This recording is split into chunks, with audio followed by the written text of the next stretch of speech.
नमस्कार मित्रांनो, मी कमलेश नवाळे तुम्हा सर्वांचं स्वागत करतोय. मित्रांनो, आजच्या या नवीन वर्षाच्या म्हणजेच आज 1 जानेवारी आणि आजच्या नवीन वर्षाच्या तुम्हाला खूप खूप शुभेच्छा. येणारे नवीन वर्ष तुम्हाला सुखसमृद्धीचं, भरभराटीचं आणि आरोग्यमय जावो हीच ईश्वराचरणी प्रार्थना. मित्रांनो, नवीन वर्षासाठी एक नवीन विषय घेऊन आलो आहे. आपल्या श्रद्धेचा विषय म्हणजे राम मंदिर आणि या राम मंदिराची निर्मिती कशी झाली आहे, या राम मंदिराबद्दल कशा प्रकारे घटना घडत गेल्या आहेत. हजारो, लाखो आणि करोडो भक्तांचं भक्तिस्थान असलेल्या या राम मंदिराबद्दल आज आपण जाणून घेऊया. आणि नवीन असा विषय आहे या नवीन वर्षासाठी खास तुमच्यासाठी.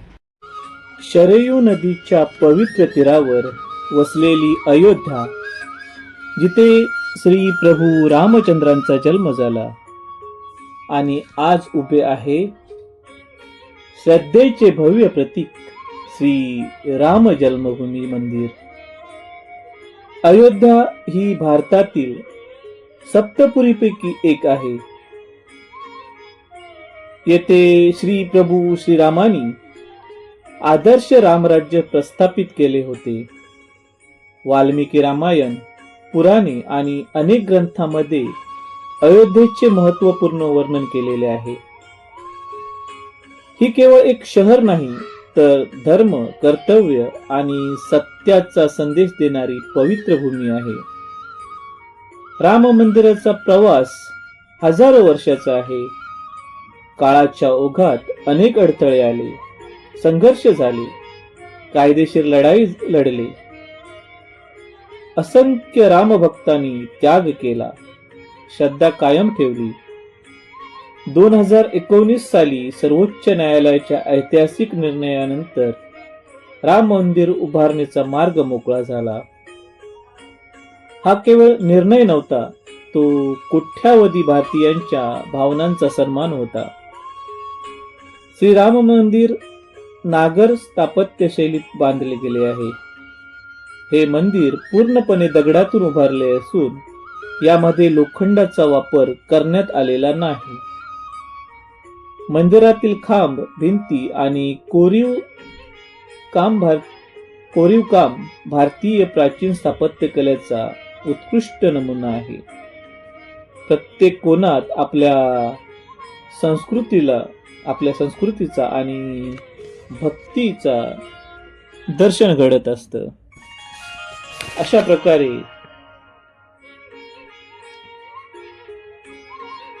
अयोध्येतील राम मंदिराचा उद्घाटनाचा दुसरा वर्धापन दिन या जानेवारीमध्ये स्थापन करण्यात येणार आहे. अशा प्रकारे पुढील अनेक वर्ष सभोवतालचं वातावरण आणि नैसर्गिक आपत्ती यांना तोंड देऊ शकेल असं मंदिर उभारण्यासाठी 4000हून अधिक कामगार आणि कारागीर गेली 5 वर्षे झटत होते. या भव्य प्रकल्पामागे CBI रुडकी, IIT मद्रास, दिल्ली, मुंबई आणि गुवाहाटी तसेच भारतीय खगोलभौगोलीय संस्था येथील अभियंते आणि तज्ञांचे तांत्रिक पाठबळ होते. 25 नोव्हेंबर रोजी पंतप्रधान नरेंद्र मोदी यांनी मंदिरातील ध्वजारोहण समारंभात सहभाग घेतला होता. हा समारंभ मंदिराच्या बांधकामाचं पूर्णत्वाचं प्रतीक होतं. नृपेंद्र मिश्रा यांनी द इंडियन एक्सप्रेसला सांगितले की मुख्य मंदिराचं बांधकाम पूर्ण झाले असून सध्या परिसर सुशोभीकरणाचं काम सुरू आहे.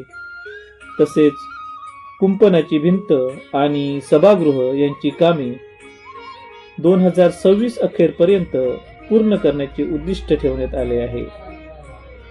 प्रारंभी देणग्याच्या स्वरूपात मिळालेले सुमारे 3000 कोटी,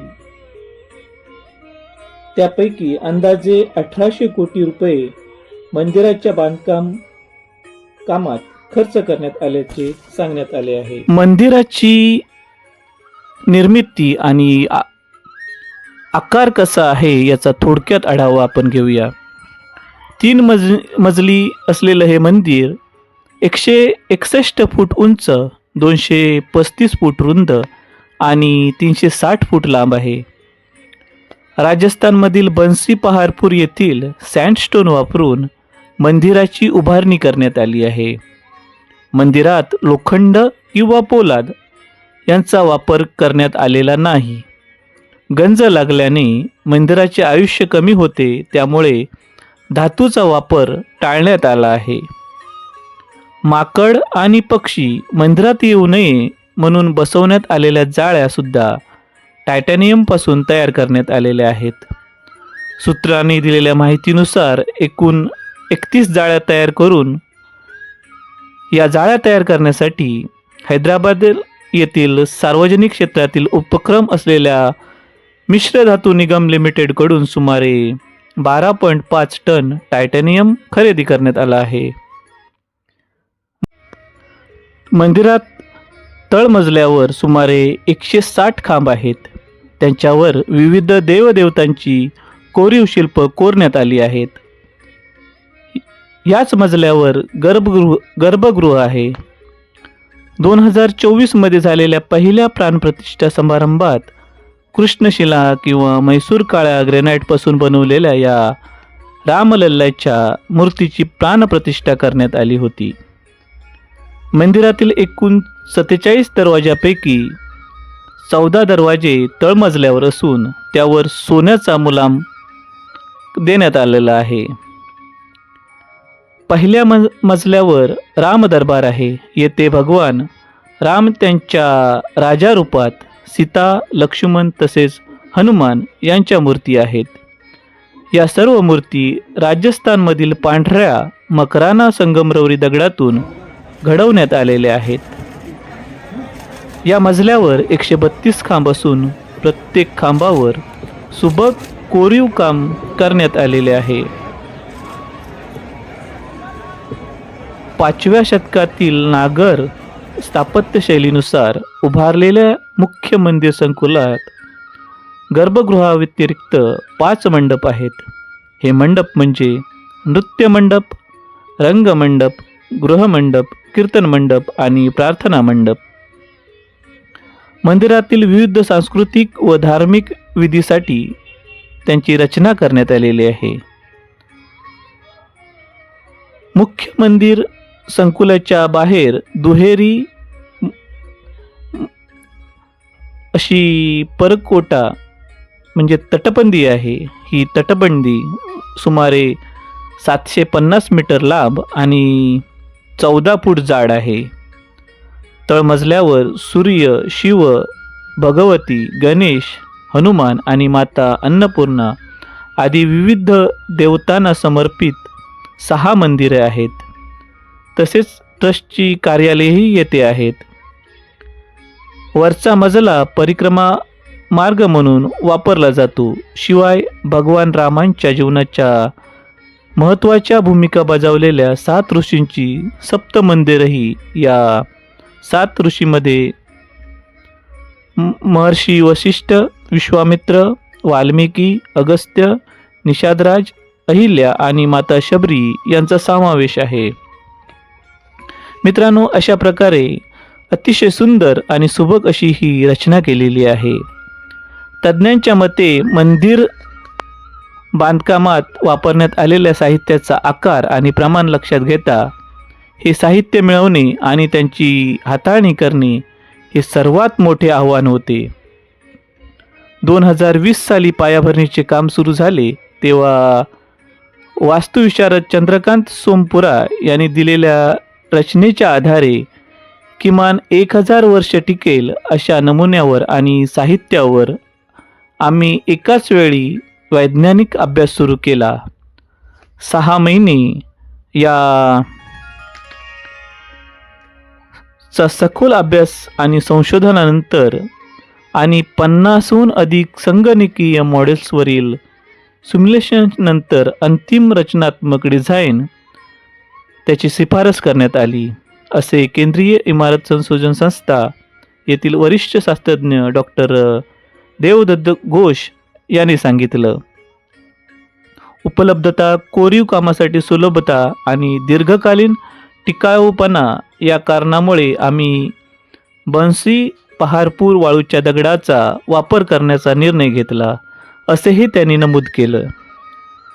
डॉक्टर घोष सध्या राम मंदिराच्या बांधकामातील अभियांत्रिकी पैलूचे दस्तऐवजीकरण करत आहेत. CBI आणि ट्रस्ट यांच्या झालेल्या सामंजस्य करारानुसार हे दस्तऐवजीकरण अभियांत्रिकी विद्यार्थ्यांसाठी अभ्यास साहित्य म्हणून वापरले जाणार आहेत. तज्ज्ञांच्या मते मंदिराचा पाया घालण्यासाठी भूभौतिक आणि भूअभियांत्रिकी अशा दोन्ही पातळ्यांवर सखोल संशोधन करणे आवश्यक होते.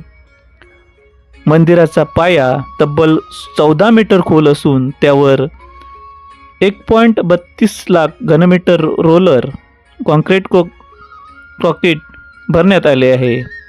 त्याच्यावर स्थैर्यासाठी 1.5 मीटर उंच क्षमतेचा राफ्ट तयार करण्यात आलेला आहे. त्यावर सुमारे 24,000 ग्रेनाइट दगडांपासून बनवलेला 6.5 मीटर उंच चबुतरा उभारण्यात आला आहे. तज्ज्ञांनी सांगितले की उत्खननादरम्यान जमिनीत शरयू नदीच्या पाण्याचे अंश आढळल्याने ओलावा आणि संभाव्य पूर धोका यापासून मुख्य रचना सुरक्षित ठेवण्यासाठी बहुस्तरीय पाया डिझाईन करण्यात आलेला आहे. अशा प्रकारे अतिशय सुंदर, सुबक आणि आपल्या देशाच्या नावलौकिकाला साजेचं असं हे अयोध्येतील राम मंदिर बनवण्यात आलं आहे. करोडो लोकांचं श्रद्धास्थान असलेलं हे राम मंदिर. मित्रांनो, तुम्ही कधी अयोध्येला गेलात तर जरूर पहा. आणि परत एकदा नवीन वर्षाच्या खूप खूप शुभेच्छा. परत भेटूया पुढच्या व्हिडिओमध्ये. तोपर्यंत धन्यवाद.